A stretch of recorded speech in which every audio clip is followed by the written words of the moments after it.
Most people think river cruises are for older travellers who don't like the sea. But here's the truth.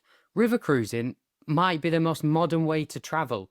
And ocean cruising, well, it's starting to look a little outdated. When I first heard I might work on river cruises, I literally laughed out loud. I'd spent years on ocean ships, thousands of passengers, theme nights, you name it. River cruising is one of the most misunderstood parts of the cruise world. Some think it's slow or too quiet, or only ever for a certain type of traveller.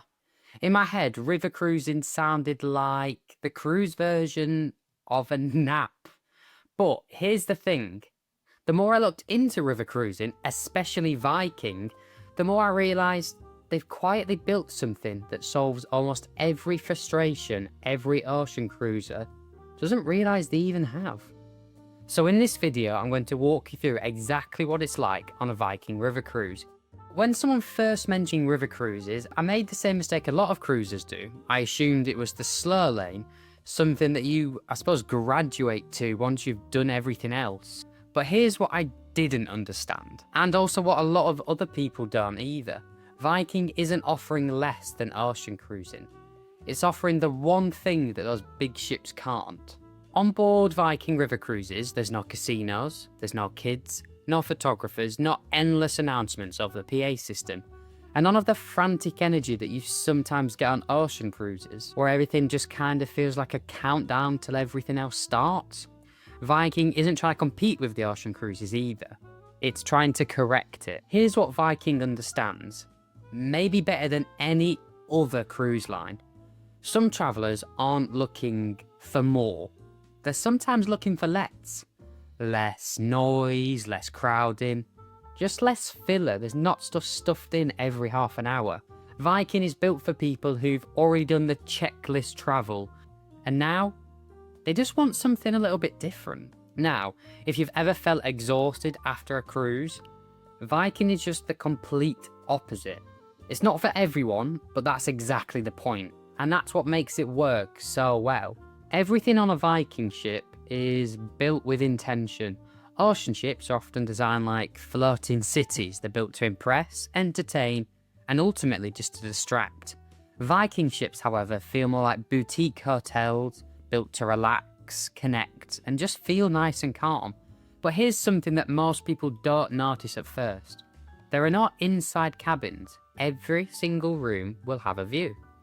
Now that's not just a luxury, it's a mindset. Because the scenery is part of the journey. You don't wake up in the middle of the ocean. You wake up sliding quietly past vineyards, cathedrals, or just little cobblestone villages. It's really nice. Even the public spaces reflects this. The lounge is quiet, the dining room is elegant, but it's also unpretentious. And the top deck? Well, it's where some of the best moments happen. Lovely evening sailaways under the sunset. Now this isn't just a cruise that needs a schedule, it flows, quite literally, from one highlight to another. On an ocean cruise, you dock in a port, line up to disembark, pile into a coach, and try and cram into the city for 5 hours. Now on Viking, you often dock right in the centre of town. You might walk off the ship, and pretty much straight into a story. There's no chaotic terminal, there's no need to beat the rush, there's no waiting for tenders. It feels more like arriving than disembarking. And because ships are small, you're not jostling around with thousands of people trying to get the same photo. It's quieter, calmer, and it's just a lot more personal.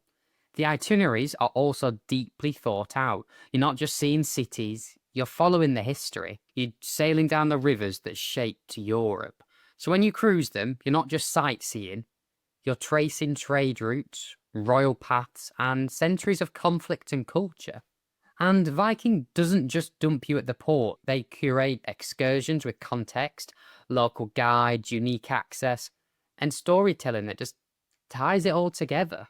Now, before working on ocean ships, I got used to the chaos, long shifts, loud venues, constant announcements. But when I first heard I was going to be working on a Viking ship, it seemed like it was going to be eerily quiet. There's going to be no background music blaring, no one shouting over a mic, and no constant bingo numbers being called. But here's the thing. The guests were more relaxed. They weren't rushing around from event to event, running from the front to the back of the ship.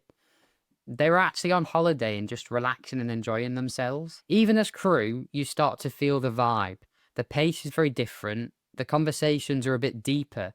You learn people's name and not just their cabin numbers. Now, let me be very honest. Viking isn't for everyone. If you love late night shows, multiple restaurants, or high end activities, you're not going to get that here. There's no nightclub, no kids club, and I've said it before, no casino.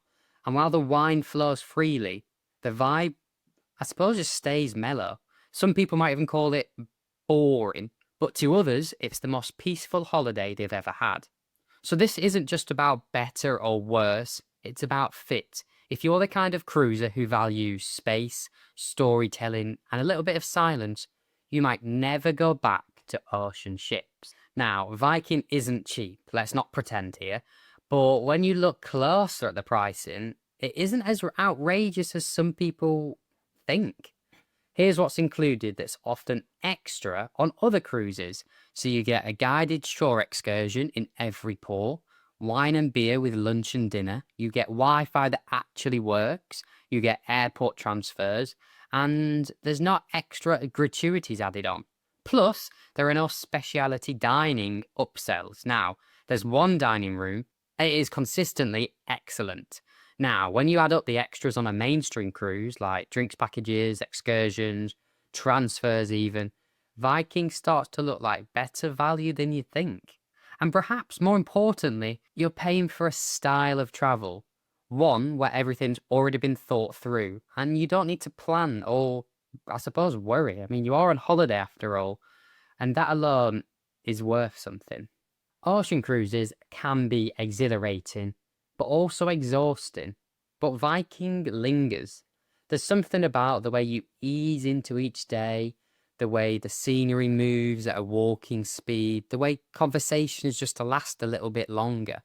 It's not adrenaline, I suppose it's just appreciation, really. And for a lot of people, especially in their 50s, 60s, who've done the resorts, the tours, the ocean cruises, that's exactly what you're looking for. And if you're starting to think, maybe I'd like cruising more than I thought, you're not alone. I ranked every cruise line I've worked on, from luxury to budget, river to megaship. And if you want to know which ones are actually worth your time and your money, watch this one next.